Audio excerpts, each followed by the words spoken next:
Hey guys, we are going to walk through doing a still life project together, and we are all going to be working from the same photo. And it is this photo that I will be putting up on Classroom that you can save and be working from. So I'm going to walk us through the steps of how we're going to get this going on our painting, and you can either watch it and then follow along, or you can watch it and then do it later. So that's kind of up to you. With the video, you'll at least be able to pause everything and then go ahead and do your steps. So the first thing we're going to do is do what is called an underpainting. And an underpainting is a sketch of the items that you are drawing with paint. So I'm going to set that picture there so you can still kind of see it.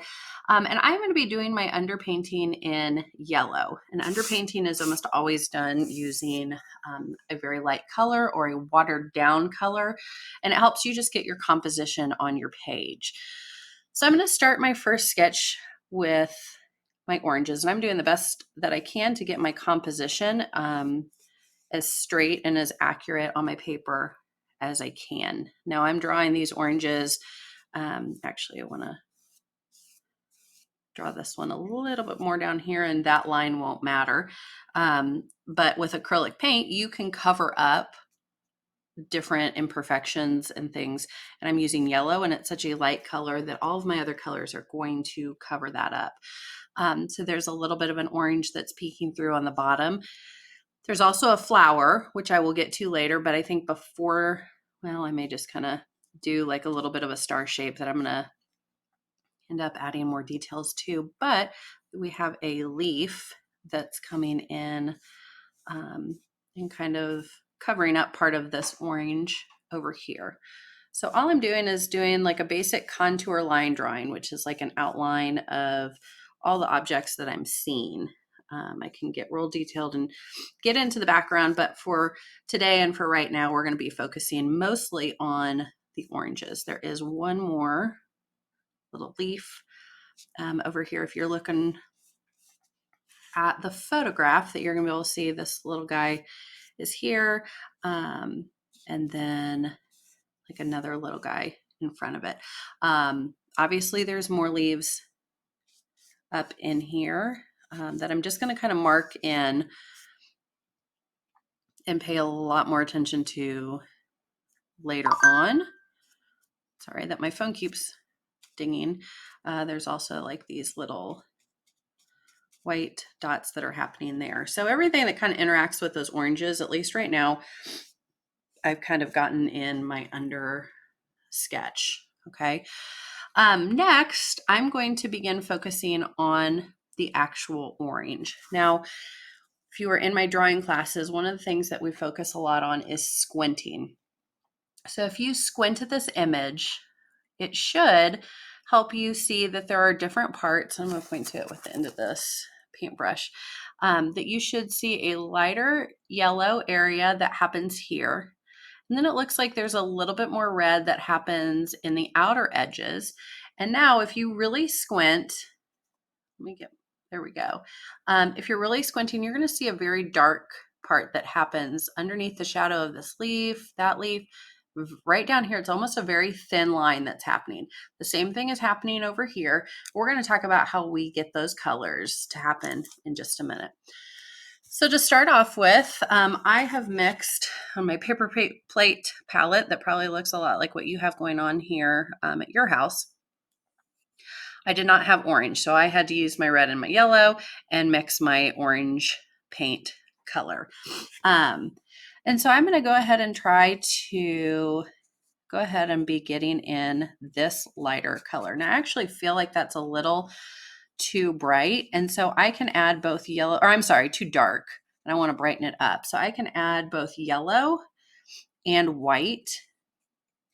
And I'm putting all this paint on here at once, because then I also know that I can come over here and use almost that exact same color in this area.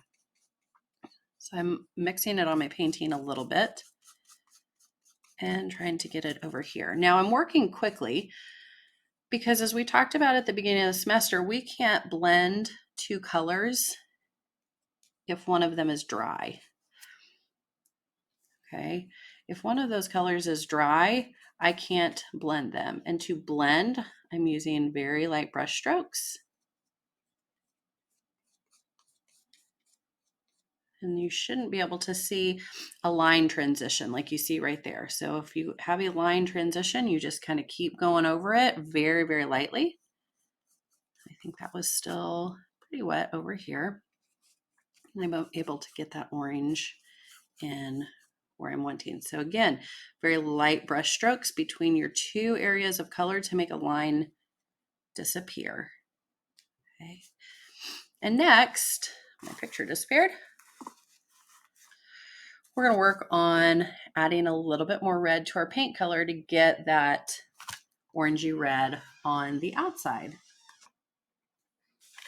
So in my same little pile of orange that I've been using, I dipped over into my red and I made more of a red orange that I am now hopefully going to be able to work in through here. If at any point you mix a color and go, hey, oh, that is not right, which is how I feel about this right here, then I'm gonna adjust my color, okay? And I just kind of got a little bit more yellow on my brush.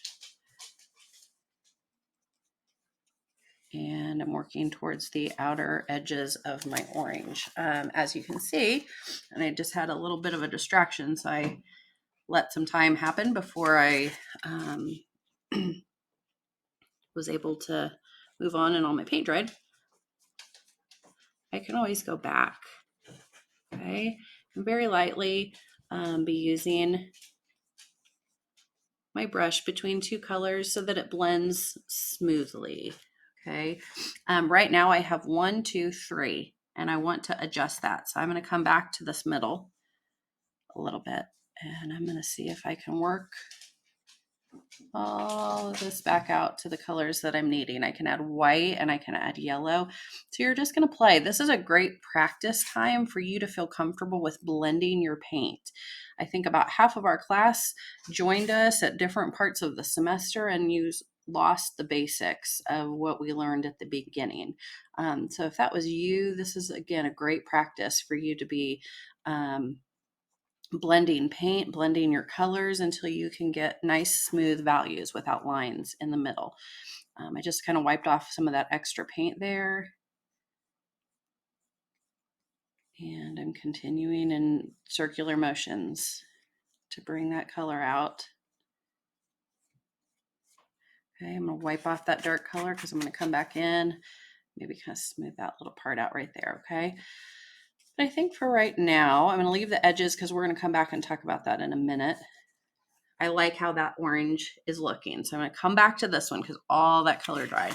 And I'm going to remix some of the orange that I had created before, red and yellow. You should have both of those. And two primary colors make a secondary color. And that's what we're dealing with right here is a secondary color. Okay. So there's that beautiful orange.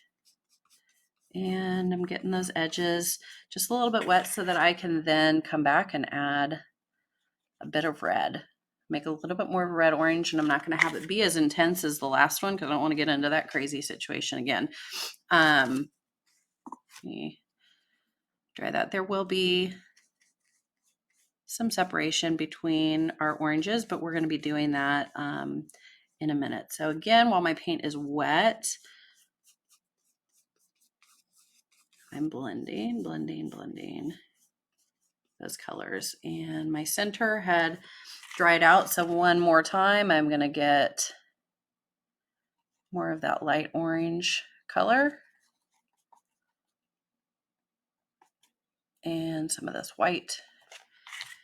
Let's see if I can start back in here again and work into the blend, the wet paint, so I can blend all of that together. Okay. Very light brush strokes. Anytime you see a harsh line where you go, okay, that's an obvious line between two colors, you very lightly run your brush between those two colors. And you can see that I've now got very round looking spheres instead of flat shapes because I've got a highlight where the light's hitting it and then it's gradually getting darker. Now we're going to talk color theory for just a second. I have to get out a little bit more paint. Hopefully I can find it. I think this will work.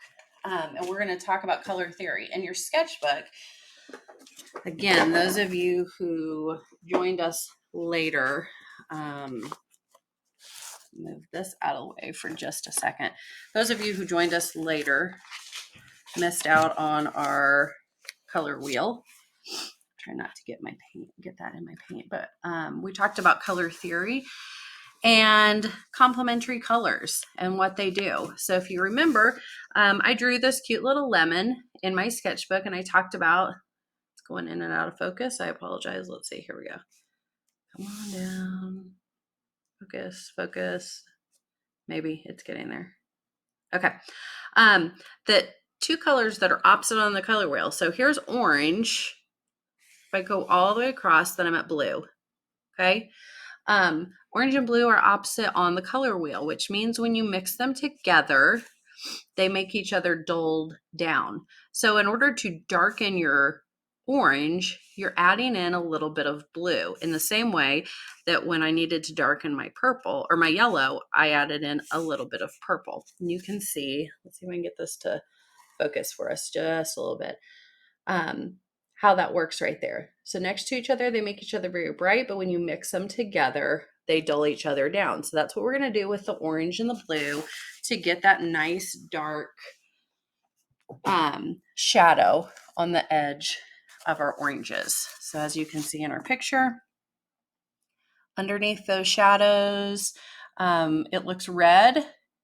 Trying to get to focus. And then as you move back in the space, we need that orangey blue color. So I am going to be adding a little bit of blue to my plate, and not much, like hardly at all. And I'm not even 100% certain that the blue I have is the blue that I'll need, but we are making it work. So I'm going to mix my orange here, and I had sort of that red orange. And now I'm over here in this other area, I'm going to mix this together. And you can see it starting to turn like a greenish, grayish, blah color, which is what we want. I'm going to have to come in with another brush and re-wet the edge of this because I need that red orange to be wet. You can't blend a wet and a dry color. You have to blend two wet colors. So I'm getting that right there on the edges where I know I'm going to need it. And then here I have that darker gray color. And it's looking a little like greenish gray. But it's going to work very naturally in with our orange. And you should see that I have the natural highlight, actually the natural low light that's happening right there. Now we have it over here as well because our two oranges are touching. And since I have that line and I want that to disappear, I'm going to use my orange brush again and come back and try to smooth that in just a little bit. Yes, I'm using my finger because that tends to be something I do a lot. Okay. And I'm going to peek one more time and see where we need to be for having the highlight under, or the low light under where this leaf is going to eventually be. So I know that that leaf is there because I already drew it. Okay, and I'm just going to be following what I see in this picture, which I adjusted and you can't see anymore. Let me put it there. So I'm going to be following what I see here and trying to get the low light in as well. Apparently it thinks I want to edit. I do not. Okay, so I'm coming back in with my orange brush, which is a little too dark. So I'm adding in yellow. And again, this is just going to be you working with your paint until you feel comfortable with it, okay? If you mess up, let it dry, start over again. Make it dry faster with your hair dryer. That works too, okay? Don't get frustrated. It's a practicing thing and you're going to get it. But the goal is to have it look as realistic as possible with nice, smooth values. I've noticed that some of you have taken a lot to just doing flat color with your projects that you're doing at home. And I want you to push yourself. That's why we're doing this together, so that you can get used to creating value this nice little spot here. And having your paintings look realistic. You're just going to keep going over until you feel like it looks correct. Don't forget to get up from your paper, walk around, turn around, look back at it, see how it looks. Hope you're awake. All right, so that is how we add value and shading to the oranges. So as I said, you can either follow along and do this with me. You can pause the video, try stuff out on your own. Tomorrow I will post another video and we will work together to start doing the leaves and create a little bit more value with that as well. So have fun.